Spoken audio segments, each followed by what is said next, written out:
उत्तर प्रदेश के मुख्यमंत्री योगी आदित्यनाथ और समाजवादी पार्टी के मुखिया अखिलेश यादव के बीच एक बार फिर वार पलटवार देखने को मिला है। मुख्यमंत्री ने अखिलेश यादव को निशाने पर लेकर कहा कि बुलडोजर चलाने के लिए जिगर और दिमाग चाहिए। माफिया, दंगाई और अपराधियों के सामने नाक रगड़ने वाले क्या बुलडोजर चलाएंगे? इन्हें तो बुलडोजर देखकर ही हार्ट अटैक आ जाएगा। पहचान का संकट खड़ा होगा, हर तबके का व्यक्ति तबाह होगा। और आज ये लोग फिर से अपना रंग और रोगन बदल करके फिर नए रूप में आपके सामने प्रदेश की जनता को गुमराह करने के लिए फिर से आना चाहते हैं। बुलडोजर पे हर एक व्यक्ति के हाथ नहीं फिट हो सकते, इसके लिए दिल और दिमाग दोनों चाहिए। दिल और दिमाग दोनों चाहिए। बुलडोजर जैसी क्षमता और दृढ़ प्रतिज्ञा जिसमें हो वही बुलडोजर चला सकता है। दंगाइयों के सामने नाक रगड़ने वाले लोग बुलडोजर के सामने वैसे पस्त हो जाएंगे। दरअसल प्रयागराज के फूलपुर में एक रोजगार और ऋण मेले में पहुंचे मुख्यमंत्री योगी आदित्यनाथ फुल फॉर्म में अखिलेश यादव पर हमलावर रहे। उधर अखिलेश यादव ने भी फौरन ही मुख्यमंत्री पर पलटवार करते हुए कहा कि अगर आप और आपका बुलडोजर इतना ही सफल है तो अलग पार्टी बनाकर बुलडोजर चुनाव चिन्ह लेकर चुनाव लड़ जाइए। आपका भ्रम भी टूट जाएगा और घमंड भी। वैसे भी आपके जो हालात हैं उसमें आप भाजपा में होते हुए भी नहीं के बराबर हैं। अलग पार्टी तो आपको आज नहीं तो कल बनानी ही पड़ेगी।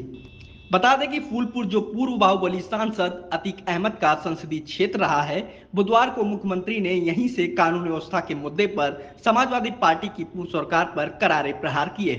मुख्यमंत्री ने तंज कसते हुए कहा कि जो टीपू आज सुल्तान बनने का ख्वाब देख रहे हैं वह माफिया के सामने नाक रगड़ते हैं।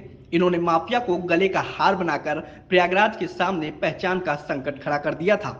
2017 के पहले जो लोग प्रदेश में लूट खसोट मचाए थे, आज जब उनके सपनों पर पानी फिर चुका है तो अब टीपू भी चले सुल्तान बनने। सपना देख रहे हैं, सपना देख रहे हैं। आपने देखा होगा ना, आज से 8-10 वर्ष पहले एक धारावाहिक आया था, मुंगेरी लाल के हसीन सपने। सपना देखना, वैसे भी इन लोगों को सपने ही दिखाई देते हैं। सपने देखने की इन लोगों की आदत रही है, क्योंकि तब जब जनता ने इन्हें अवसर दिया था तब उन्होंने प्रदेश के युवाओं के भविष्य के साथ खिलवाड़ करने में कोई गुरेज नहीं की थी, पहचान का संकट खड़ा किया था। सीएम ने अपराधियों को ललकारते हुए कहा कि जिसने भी राह चलती बेटियों के सम्मान पर हाथ डालने की कोशिश की उसके हाथ पैर अलग हो जाएंगे। हर नागरिक की सुरक्षा हमारा कर्तव्य है, जिसे किसी भी हद तक जाकर सुनिश्चित किया जाएगा। उन्होंने कहा कि जो माफिया सिर उठाएगा उन्हें मिट्टी में मिलाने का काम किया जाएगा। हर नागरिक को सुरक्षा प्रदान करना, हर बहन और हर बेटी की सुरक्षा करना इस सरकार का कार्य है। सरकार उसको भी करेगी। और तब भी मैंने कहा था, माफिया अगर सिर उठाने का दुस्साहस करेगा तो उसको मिट्टी में मिलाने का काम भी सरकार करेगी। और बहनों और भाइयों, आज मैं आपसे कहने के लिए आया हूं, ये जो बड़ी बड़ी घोषणाएं कर रहे हैं ये वही लोग हैं जिन माफियाओं के सामने आज कभी नाक रगड़ा करते थे, उनके सामने, दंगाइयों के सामने नाक रगड़ा करते थे। अरे बुलडोजर चलाने के लिए हिम्मत चाहिए, हिम्मत।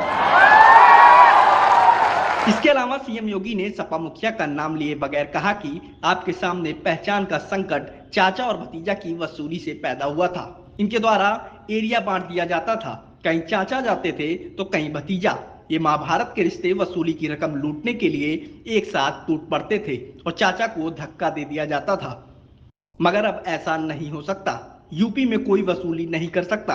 जब मैं लखनऊ में नियुक्ति पत्र दे रहा था उसमें कौशाम्बी के भी नौजवान थे, फतेहपुर के भी थे, सोनभद्र के भी थे, मिर्जापुर के भी थे, चित्रकूट के भी थे, चंदौली के भी थे, भदोही के भी थे, बिजनौर के भी थे, सहारनपुर के भी थे, ललितपुर के भी थे और महोबा के भी थे। हर कोने से आज युवा भर्ती हो रहा है, उसको नौकरी मिल रही है। और पहले तो चाचा भतीजे के द्वारा कैसी लूट मचाई जाती थी कि जा करके वसूली करते थे, एरिया बांट दिए जाते थे, किधर चाचा जाएगा, कहीं कहां भतीजा जाएगा, कहां पर दूसरा भतीजा जाएगा, कहां पर, ये सब महाभारत के रिश्ते एक साथ टूट पड़ते थे। अलग अलग जनपद और कमिश्नरी बांट दी जाती थी, वसूली करते थे, और बाद में जब वसूली में कम और ज्यादा होता था तो चाचा को धक्का देकर बाहर कर दिया जाता था। बहन और भाइयों, अब ऐसा नहीं होगा। यूपी में अब कोई वसूली नहीं कर सकता है। सीएम योगी ने आगे कहा कि हम तय करके आए थे कि जो युवाओं के भविष्य के साथ खिलवाड़ करेगा उसे हम जेल में भेजेंगे, संपत्ति को जब्त करेंगे और सभी अवैध कब्जों को मुक्त कराकर गरीबों के लिए आवास और महिला संरक्षण गृह बनाएंगे। दंगा करने की कीमत क्या होती है यह दंगाइयों को हम अच्छे से बता देंगे। जब पोस्टर टांग कर 7 पीढ़ियों तक वसूली होगी तो अच्छे सुधर जाएंगे। माफिया समाज का कोड है, इसे समाज से निकाला न जाए तो हमेशा ये आपका वर्तमान और भविष्य खराब करते रहेंगे।